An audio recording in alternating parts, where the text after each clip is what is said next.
Olá, hoje no nosso programa a gente conversa sobre a perspectiva do jornalismo no Brasil. Eu convido você a participar. Estou recebendo em nosso estúdio Heródoto Barbeiro, que você já conhece, é âncora, jornalista e escritor, e está aqui no nosso estúdio. Hoje também tem artesanato, a gente vai aprender a fazer uma caixa rendada com papel. A Hilda Moretti é a artesã que vai nos ensinar a fazer a peça do dia. E teremos ainda uma conversa sobre imposto de renda. Você já preparou o seu envio? Eu vou conversar com o Fabrício de Barros, que é contador e traz todas as orientações pra gente.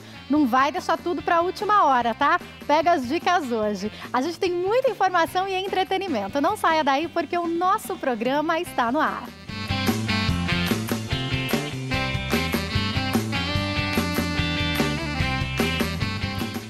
Olá, muito boa tarde. Obrigada a você que nos assistiu do Brasil, de fora do Brasil via satélite, de qualquer lugar do mundo. Obrigada pelo carinho e pela audiência. O nosso programa começa ao vivo para você, inclusive.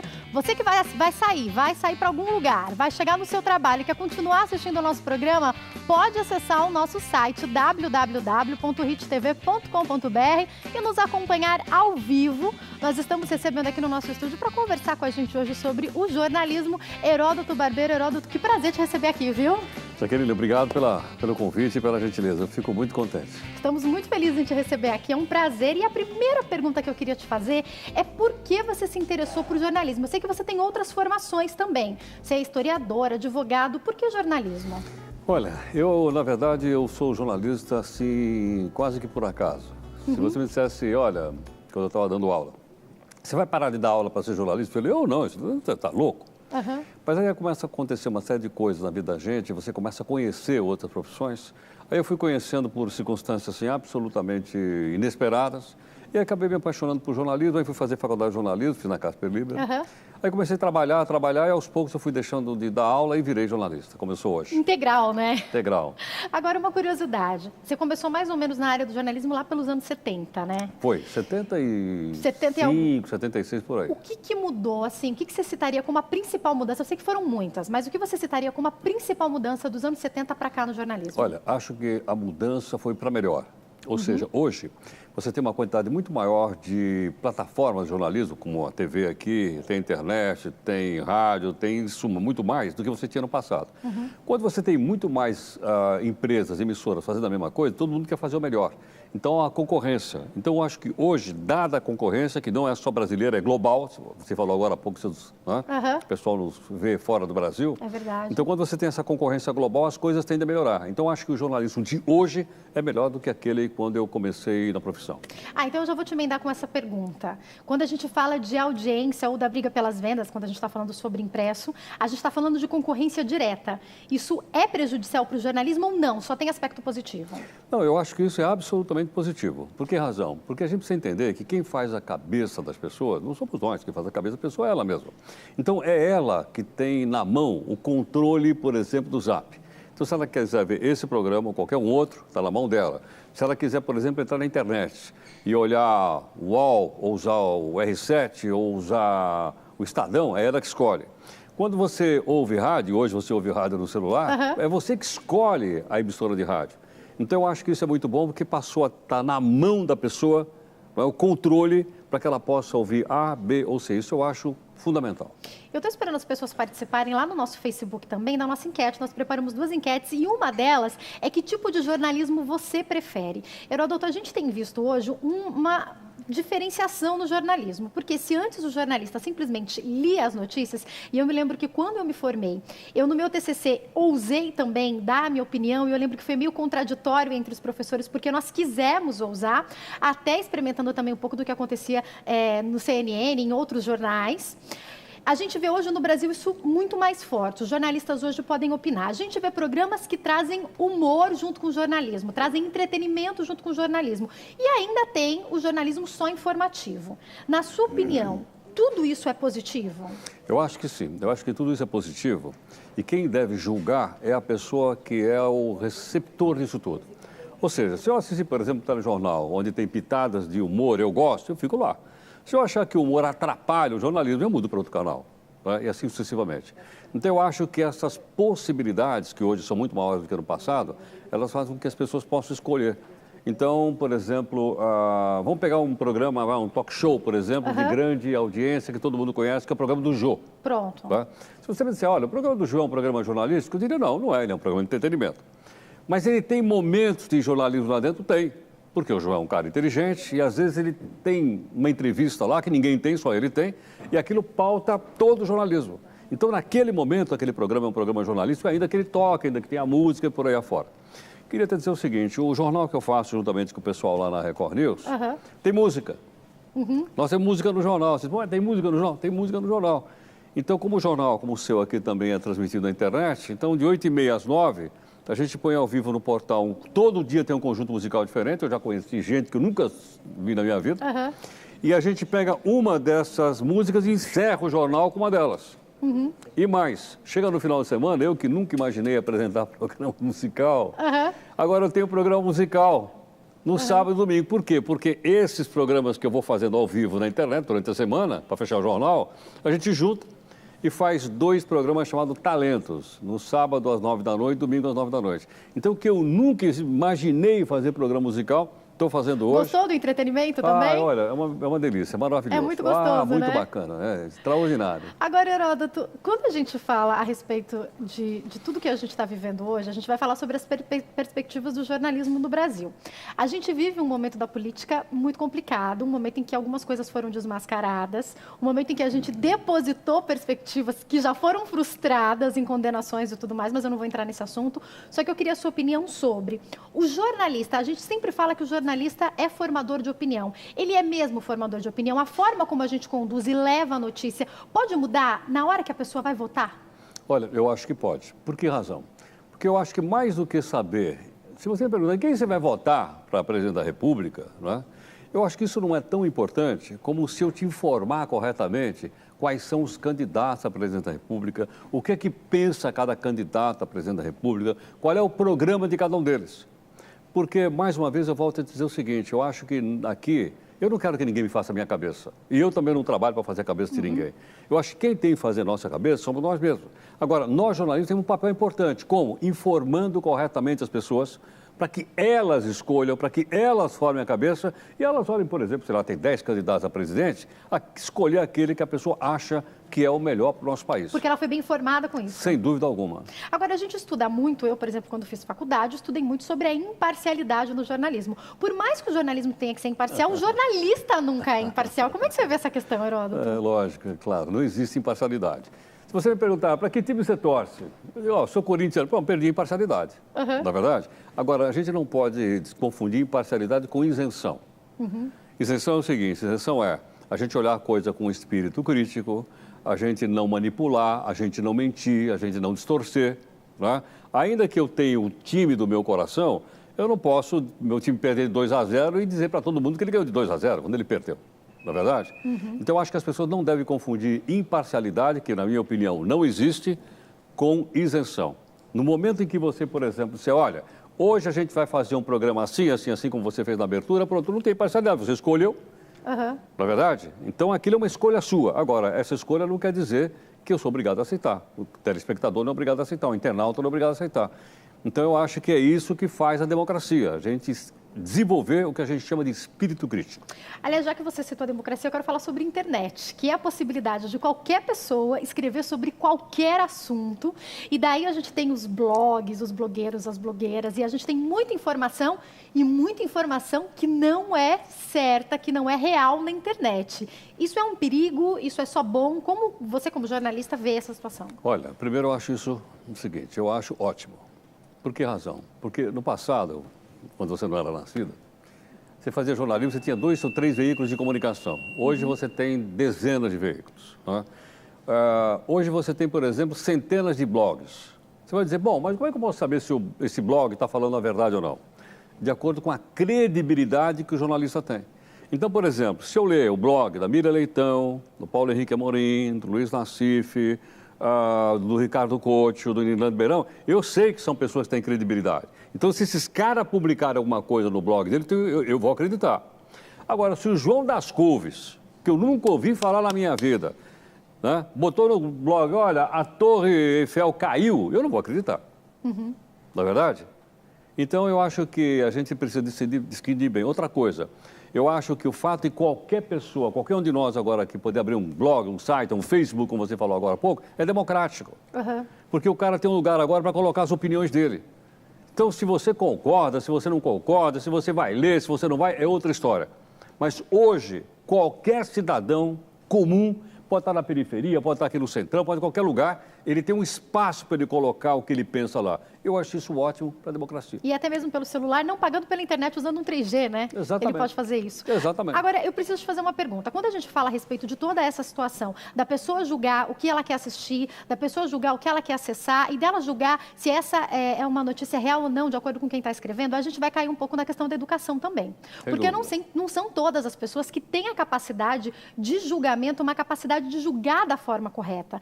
Quando a gente fala de educação, o jornalista, ele tem alguma função de instruir e de ajudar também nessa educação? Sem dúvida. Olha, uma das funções do jornalista, quando você fala em informar, eu estou falando em informar no sentido de educar. Vou te dar um exemplo. Eu trabalhei numa rádio popular, chamada Rádio Globo, que você conhece, que é uma rádio que tem uma audiência extraordinária, mas a Rádio Globo sempre ela foi voltada ao pessoal da periferia, né? Então, eu dizia para os meus colegas lá, eu dizia, olha, é o seguinte, dá para a gente dar notícia de política aqui na Rádio Globo? Dá. Desde que a gente escreva de uma forma tal que uma pessoa que não ficou tanto tempo na escola, ou não tem nenhuma escola, seja capaz de compreender. E as pessoas são capazes de compreender. Não é porque muitas vezes uma pessoa não fez faculdade que ela não seja uma pessoa sábia. Ela é. Não que ela não tenha discernimento das coisas, ela tem. Então, apenas a maneira de você expor, de você escrever, de você ser didático, você está ajudando a educar e está fazendo com que ela comece cada vez mais a conhecer o universo que a cerca e o mundo do qual ela participa. E quando a gente fala de televisão? Porque daí a gente está falando com muito mais, a gente não tem como ter... A gente sabe qual é o nosso público principal, mas a gente não consegue afunilar tanto. Como é que você faz nesse caso? Então, eu acho que nesse caso a gente tem que tomar como público médio. Eu acho o seguinte, ninguém faz nenhum programa de televisão legal, nem programa de rádio, nem de internet, se você não souber para quem está falando. Eu, à noite lá, com meus colegas, nós temos certeza que a gente sabe para quem a gente está falando. Então, a gente calibra mais ou menos de acordo com o perfil da pessoa que eu sei como ela é. Então, por exemplo, o pessoal que assiste lá não é o pessoal que assiste a Record Aberta. O pessoal que assiste a Record Aberta é um outro perfil. O nosso perfil é diferente. Então, eu fico estudando o seguinte, como é que é o perfil desse cara? Quanto será que ele ganha? Onde será que ele compra? Que tipo de carro ele prefere? Será que ele gosta de política, de economia, de política? O que ele gosta? Então, eu preciso entender um pouco da alma desse cara para poder fazer um programa para ele, não é? Então, eu sei, por exemplo, que, como eu te falei agora, numa rádio popular, eu tenho que olhar para uma pessoa que vive uma outra realidade diferente de quem, por exemplo, pertence à camada B da população, que é para onde a gente fala hoje lá na Record News. Ó, deixa eu falar uma coisa para as pessoas que estão nos assistindo, Heródoto, que você trouxe alguns livros, daqui a pouco a gente vai falar sobre eles. E se você participar lá da nossa enquete, vai concorrer aos livros. Então, entra lá no Facebook, coloca nosso programa na pesquisa, você vai encontrar a nossa fanpage. Já está lá a enquete, tem 2 enquetes para você participar. Daqui a pouquinho eu vou ler também algumas respostas. E tá aí alguns dos livros que a gente vai sortear, daqui a pouquinho ele conta sobre os livros para a gente. Heródoto, já que a gente falou um pouco sobre isso que acontece, a gente sabe que tem uma briga por audiência muito grande. Isso é real, isso é fato, falando mais sobre televisão. E o que a gente percebe? Tem muito sensacionalismo por aí. Até que ponto está tudo bem com esse sensacionalismo, na sua opinião? E eu vou falar mais sobre isso. Às vezes, a gente está zapeando e até assiste algumas coisas e eu me pergunto, qual é a relevância disso aí? Daí eu mudo de canal. Só que aí, às vezes eu tô com a minha avó e ela fala assim, deixa aí, vamos ver o que aconteceu, você conseguiu atravessar a rua ou não conseguiu? Quando a gente fala sobre a relevância de um assunto, isso é muito contestável. Então, mas olha, veja que coisa curiosa. Você disse mais uma vez, eu quero mudar de canal, minha avó não quer me deixar mudar de canal porque ela quer saber qual é o final da novela, e eu não estava vendo a novela. Né? Mas, mais uma vez, eu pergunto o seguinte, na mão de quem está o controle remoto? Está na sua mão.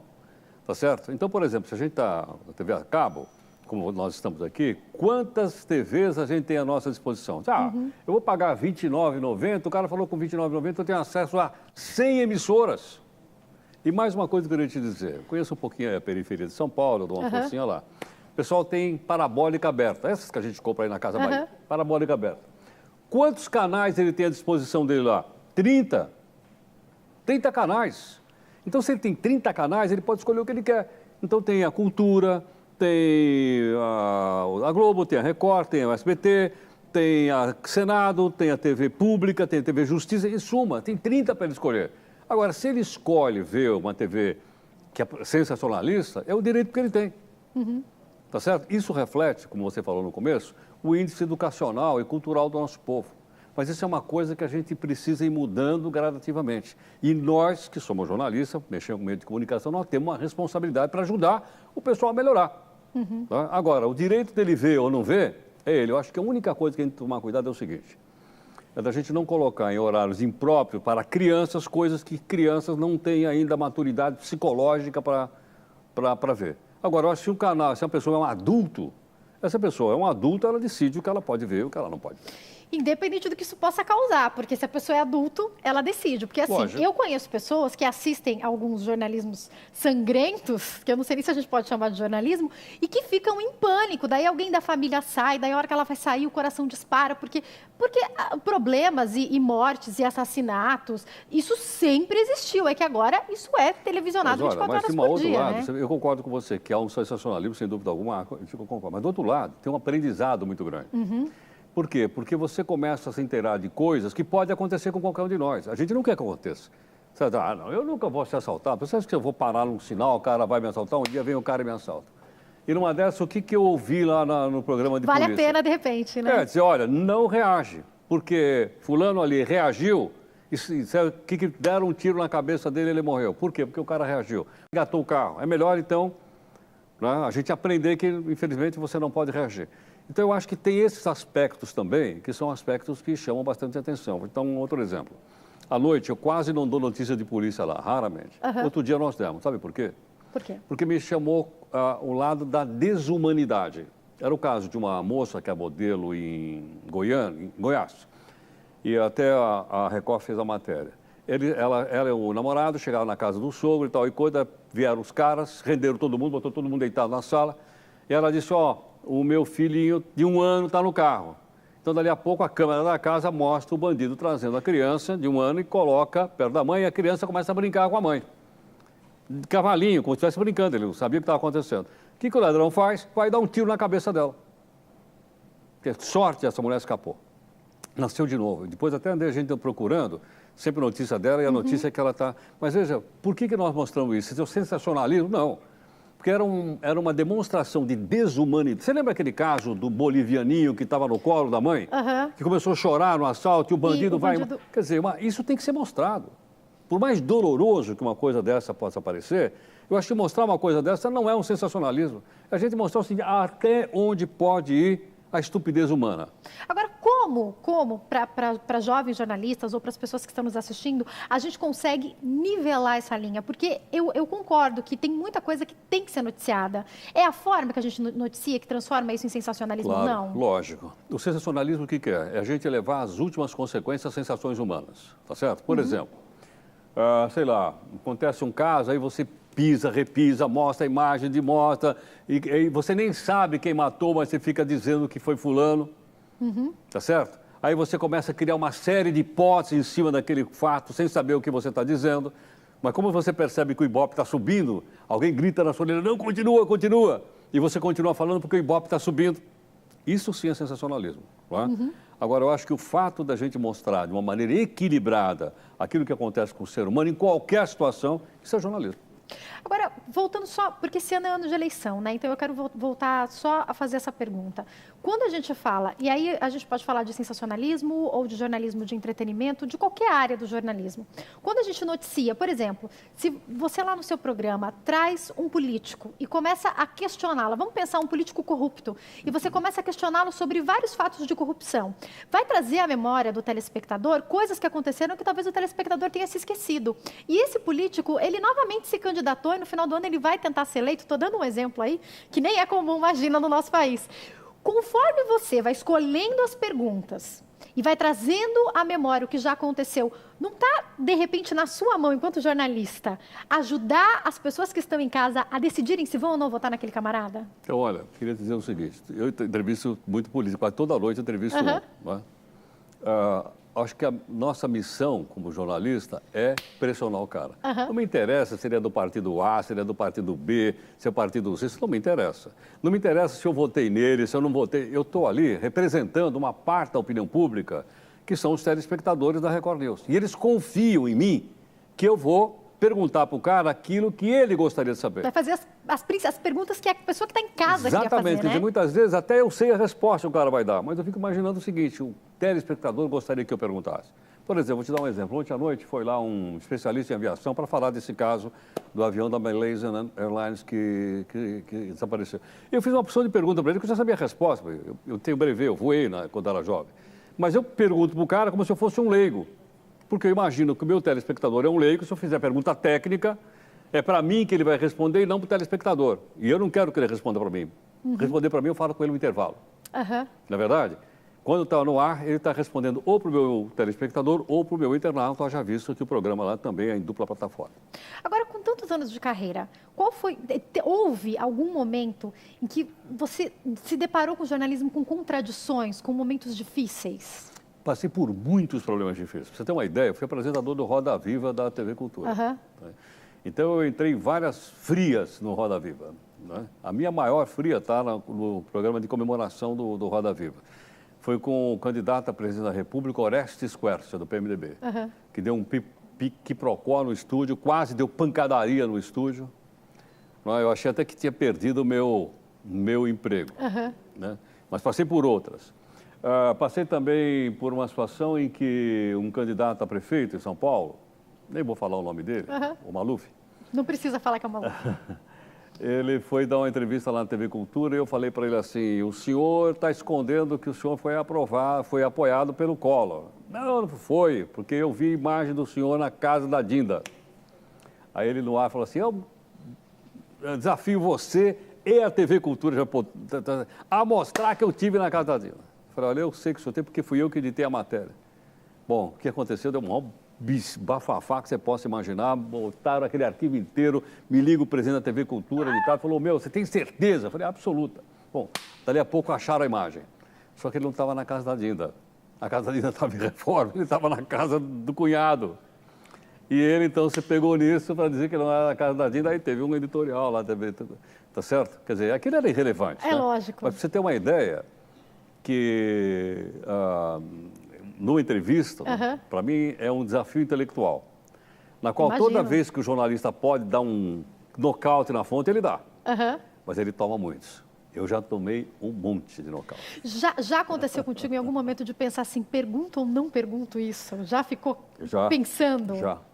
Uma vez, eu já passei por várias, mas o maior foi que uma vez um ex-banqueiro foi no programa e alguém falou, pô, meu, não vai fazer pergunta para o cara do banco, porque o banco faliu, e o cara é aqui, sei lá, financiador aqui. Eu falei, olha, meu amigo, é o seguinte, eu vou fazer essa pergunta para o cara, nem que for a última coisa que eu faço aqui. Não é? Porque muitas vezes você é obrigado a arriscar o seu emprego. Claro. Tá certo? Então é o seguinte, o meu papel é perguntar. Se ele quiser responder, o problema é dele. Pode dizer que responde ou não responde. Agora, meu papel é perguntar. As pessoas estão esperando que eu pergunte. Então, eu já passei por várias dessas. Agora, quando a gente fala dessa capacidade que a gente tem hoje de poder misturar o jornalismo com entretenimento, eu amo, porque o meu programa traz um pouco de jornalismo, embora seja um programa de entretenimento. Eu tenho uma curiosidade com relação a você, porque você me disse que foi jornalista quase que por acaso. Só que quem é jornalista, geralmente, eu sou assim, se eu estiver nos bastidores vivendo a minha vida, em qualquer lugar, eu vou estar fazendo milhares de perguntas para qualquer pessoa, porque eu sou muito curiosa e eu estou sempre perguntando. Isso deve ter acontecido contigo a vida inteira. Conta para a gente um pouco. Não, sem dúvida. Eu acho que há sempre essa oportunidade, essa possibilidade de você conversar, por exemplo, com o entrevistado, coisa que ele não falou no ar. Né? Por exemplo, suponha que a gente está discutindo aí como é que vai ficar em São Paulo essas faixas de ônibus. Meu Deus! Se vão ou não vão tirar o táxi. Que boa discussão! Tá certo? Pô, a primeira coisa que eu encontrar o prefeito, eu vou perguntar para ele. Se ele vai responder ou não, não sei. Tá certo? Mas eu vou perguntar para ele, mesmo que eu não esteja no ar, porque se eu souber e ele me disser, eu vou dizer. E se eu disser, as pessoas vão acreditar, porque sabem que se eu souber, eu vou falar exatamente a verdade. Então você vai construindo um pouco, né, como outros tantos jornalistas que eu citei agora há pouquinho, você vai construindo a coisa mais importante que o jornalista tem. Qual é? A credibilidade. Não é? A coisa mais importante é essa. E credibilidade, você sabe como é que é. A gente leva anos e anos e anos para construir, mas para derrubar... É muito rápido, né? Vamos voltando um pouquinho para a pauta. Eu queria te perguntar sobre liberdade de expressão. viu muitos acontecimentos ano passado, as pessoas indo para a rua em manifestações, as pessoas se manifestando contra a mídia de um modo geral e a liberdade de expressão sendo muito colocada em pauta. Como você vê a liberdade de expressão no país hoje? Porque a gente falou assuntos aqui hoje que se a gente tivesse alguns anos atrás, a gente citou nomes de políticos e falou coisas que a gente poderia ter problemas seríssimos, né, há alguns anos. Como você vê a liberdade de imprensa hoje? Ela existe de fato? Olha, hoje, graças à internet, ela existe. Olha que coisa maravilhosa. Aliás, a internet está fazendo agora 25 anos. Uhum. Veja, em 25 anos, a internet deu liberdade de expressão não só para nós, no Brasil, para o globo terrestre inteiro. Tá certo? Pra você ter uma ideia, eu fui passear na China e fui em Pequim. Aí eu fui num cybercafé, né? Uhum. Ali perto da Praça Celestial. Entrei no cybercafé e falei assim, vamos ver como é que está a censura aqui. Peguei e digitei o nome Tibete no computador. Não apareceu nada, apareceu branco, porque está censurado. Aí eu peguei e digitei um site internacional, não sei se é a Reuters, não sei qual foi, escrevi Tibete, apareceu tudo na minha frente.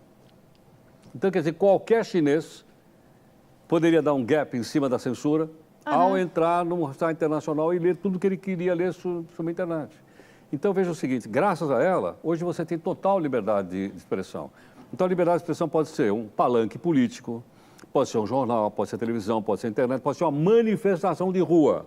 Agora, não vamos confundir, né, violência em qualquer lugar. Eu não posso na internet assacar contra a sua honra, né, dizer coisas de você que você não é, porque você vai me processar. Assim como eu não posso sair aqui na Avenida São João e, a pretexto de liberdade de expressão, quebrar os bancos, né, ou quebrar as lojas aqui. Quer dizer, o pessoal não tem nada a ver com isso.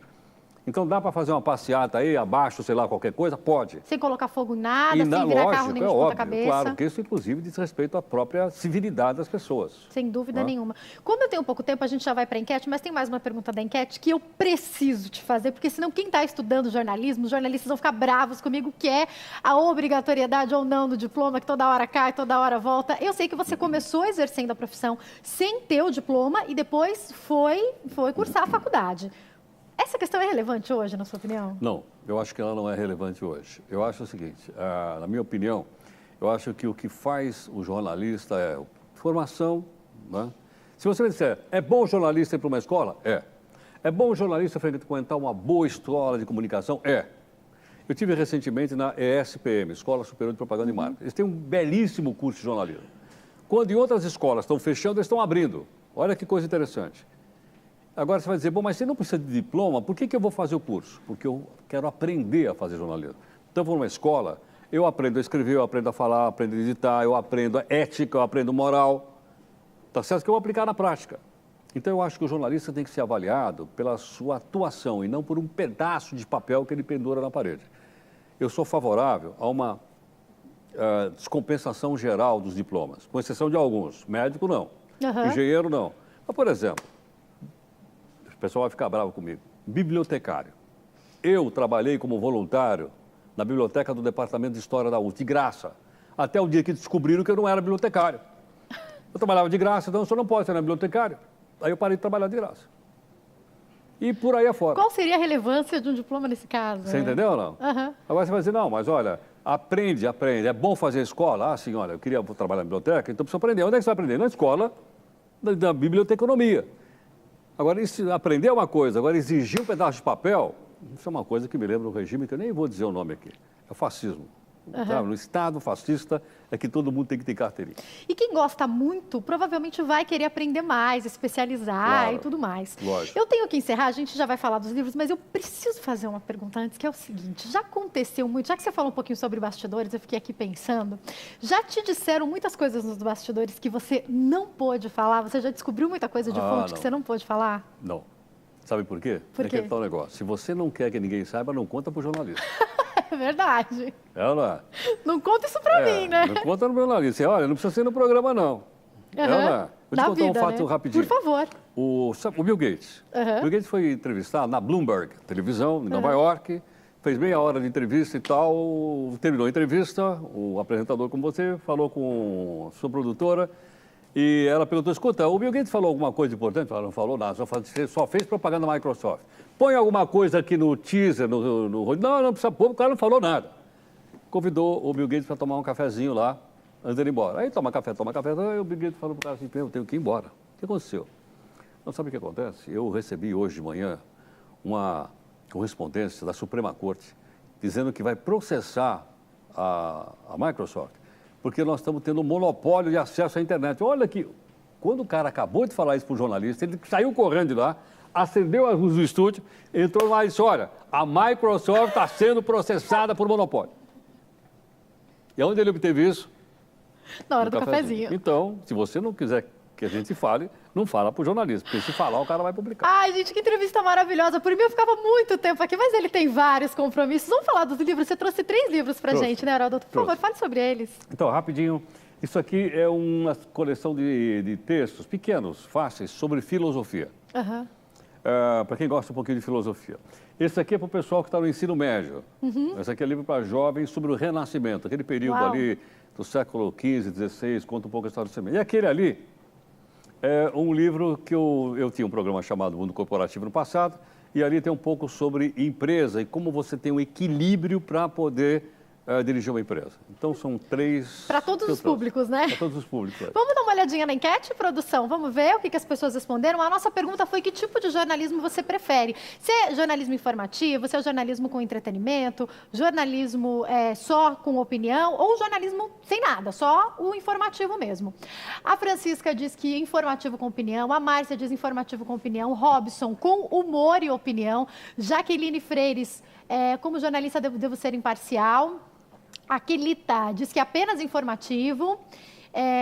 Luzenir, informativo com opinião. Pablo Silveira, informativo com opinião. Cássio Minco, informativo com opinião. Eli Santos, informativo com opinião. Paula de Oliveira, informativo com opinião. E Karina, informativo com opinião. Hélio, também informativo com opinião. Heródoto, todo mundo quer opinião dos jornalistas, é isso? É assim que você vê também? A maioria das pessoas prefere que o jornalista se posicione? Eu acho que, quando o jornalista... Porque veja o seguinte, o que vale mesmo é a opinião do entrevistado e não do jornalista. Mas eu acho que há determinados momentos que você opina. Agora, eu acho que é bom ficar bem claro para todo mundo o que é opinião e o que é informação. Não pode ter uma mistura para que a pessoa não saiba, né? Exatamente, entendeu? Então pode dizer, olha, na minha opinião, devia ser assim, mas ficar claro que a opinião é minha. Agora, a informação, ela tem que ser informação. Eu não posso editorializar minha informação.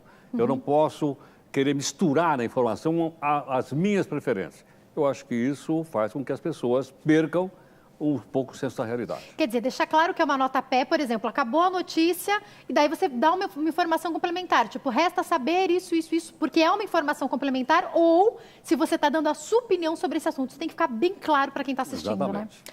Que pena que eu tenho que encerar, Heródoto. Foi um prazer imenso te receber aqui. Ter quebrado o copo. Imagina, não tem problema nenhum. Ó, quem quiser entrar em contato tem o site www.herodoto.com.br. Pode também entrar lá no noticias.r7.com/blogs/Heródoto-Barbeiro e pode acompanhá-lo também todos os dias, né? 9 da noite. Às 9 horas da noite. Prazer te receber aqui, Obrigado. viu? Muito obrigada. Obrigado. Uma ótima tarde.